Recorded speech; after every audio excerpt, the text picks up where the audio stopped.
अस्सलाम वालेकुम। मेरा तल्लुक़ हैदराबाद के इलाके इस्लामाबाद के नज़दीक टंडू यूसुफ कब्रिस्तान के रोड के वहाँ से था। हमारे इलाके के वबा एक दुकान थी, बहुत पुरानी और कदीम, जो सालों से बंद पड़ी थी। फिर एक दो मेरे दोस्त ने वो दुकान ली। मालिक इसका दुकान से दूर रहता था। मेरे दोस्त ने इस दुकान में रोटियों का तंदूर खोला। इस दुकान की ये खासियत थी, वो दुकान शुरू में तो बहुत अच्छी चलती, फिर एकदम काम बहुत स्लो हो जाता था।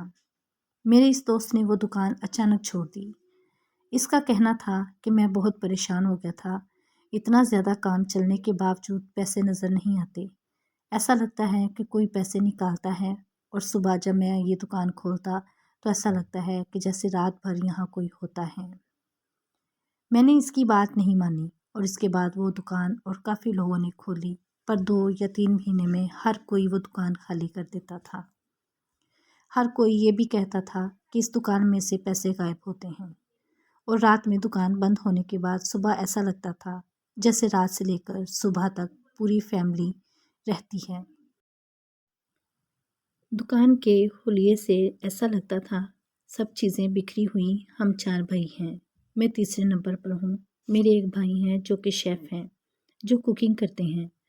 माशाल्लाह से बहुत बड़े पैमाने पर काम करते हैं। उन्होंने एक दिन मुझसे कहा, यार आसफ़, वो शहर वाला पकवान सेंटर बहुत दूर पड़ता है। ये जो अपने यहाँ दुकान है वो हम लोग ले लेते हैं, घर के नज़दीक हो जाएगी। मैंने भाई को साफ साफ मना कर दिया कि नहीं, ये दुकान ठीक नहीं, बहुत मना किया, पर भाई इन चीज़ों पर यकीन नहीं रखते थे। मेरे बहुत मना करने के बावजूद भाई नहीं माने। हमने वो दुकान ले ली। रेंट पर शुरू में बहुत अच्छा काम चला। काउंटर पर मैं खुद बैठता था और भाई खाना बनाते, और हमने 3 लड़के और रखे। हम वहाँ शादी ब्याह, अकीका और दीगर तकरीबात का खाना बनाते और हलीम बिरयानी भी बेचते थे। बहुत अच्छा काम चला, पर हम लोग बहुत खुश होते कि माशाल्लाह बहुत अच्छा काम चल रहा है। पर जब घर जाकर हिसाब किताब लगाते तो पैसे बहुत कम होते। हमारे माल के हिसाब से हम लोग बहुत परेशान थे। लेकिन भाई लोग देखते कि बहुत अच्छा काम चल रहा है, पर हम लोग बहुत परेशान हो गए थे। ऐसी हालत हो जाती थी, कभी कोई बीमार कभी कोई बीमार। 3-4 महीने तक ये चलता रहा। एक दिन अचानक एक लड़के ने काम छोड़ दिया, वो भाग गया। इसको देखकर दूसरा लड़का भी भाग गया।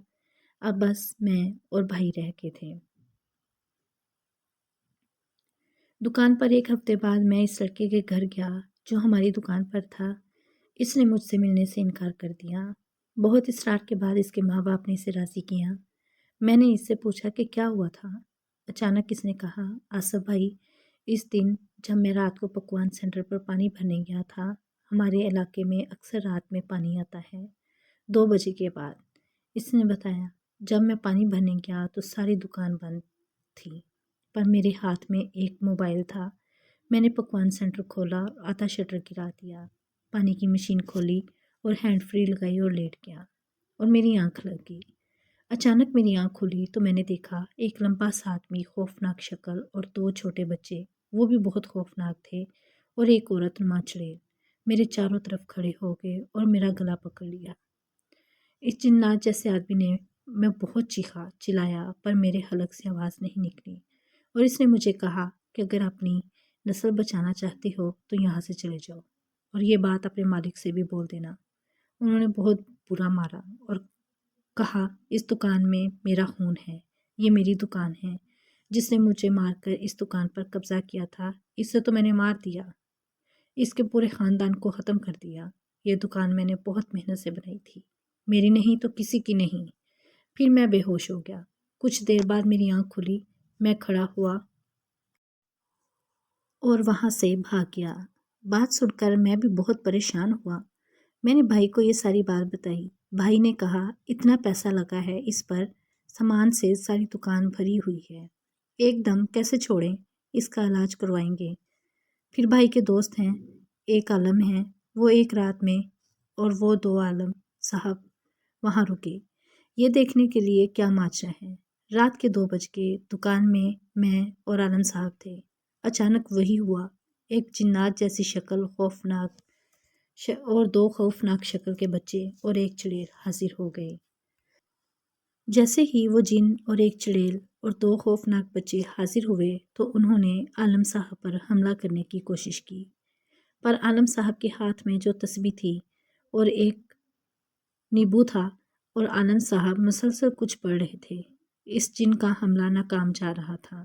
میں یہ سارا منظر آنکھوں سے دیکھ رہا تھا، میرے رونگٹے کھڑے تھے اور ایسا لگ رہا تھا میرے پاس زبان نہیں ہے، اور عالم صاحب نے پتہ نہیں مجھے کیا پڑھا تھا، میں بالکل سن ہو گیا تھا۔ عالم صاحب نے کہا، اس سے چپ چاپ یہاں سے چلے جاؤ، جس نے تمہارے ساتھ ظلم کیا تم نے اسے مار دیا، اب اور بے گناہ لوگوں کو کیوں تنگ کر رہے ہو؟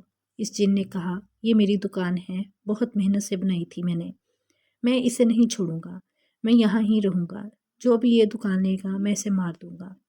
میں اب بالکل بے ہوش ہو چکا تھا۔ جیسے ہی جن نے یہ کہا وہ چاروں عالم صاحب کے چپک گئے، پر عالم صاحب کے کچھ اثر نہیں ہو رہا تھا، پر عالم صاحب کے سارے کپڑے خون میں بھر گئے، یہاں تک کہ میری دکان بھی پوری خون سے بھر گئی۔ عالم صاحب نے جو ان کے ہاتھ میں نیبو تھا وہ کاٹا، اور ایک ان کے ہاتھ میں ایک چھوٹی بوتل تھی، اس میں نیبو ڈال کر ان کے اوپر ڈالنا شروع کیا۔ وہ چاروں اس پانی کے گرتے ہی زمین پر بیٹھ گئے اور اٹھنے کی بہت کوشش کی، پر اٹھ نہیں پا رہے تھے۔ پھر عالم صاحب نے ایک کانچ کی بوتل نکالی اور بیگ سے ایک تعویذ اور ایک چھوٹی بک جس پر عربی زبان میں کچھ لکھا تھا۔ عالم صاحب وہ زور زور سے پڑھنے لگے اور وہ کانچ کی بوتل نیچے رکھ دی اور زور زور سے اور پڑھتے رہے۔ اچانک اس بوتل میں خود بخود خون جمع ہونا شروع ہو گیا، وہ بوتل فل بھر گئی۔ پھر عالم صاحب نے اسے بند کر دیا اور مجھے ہوش میں لا کر وہاں سے چلے گئے۔ 3-4 دن بعد جب ہم نے اس دکان کی صفائی کی تو دکان کا ایک کونا تھا جو بہت پرانا تھا اور اس میں ایک بڑا سا سوراخ تھا، اسے میں نے کھودا تو اس میں بہت سارے پیسے تھے۔ پھر مجھے یاد آیا جو کہ آپ کو پچھلی پوسٹ میں بتایا تھا کہ وبا سے پیسے غائب ہو جاتے تھے۔ میں نے وہ سارے پیسے نکال کر عالم صاحب سے پوچھ کر اسے مسجد میں دے دیے۔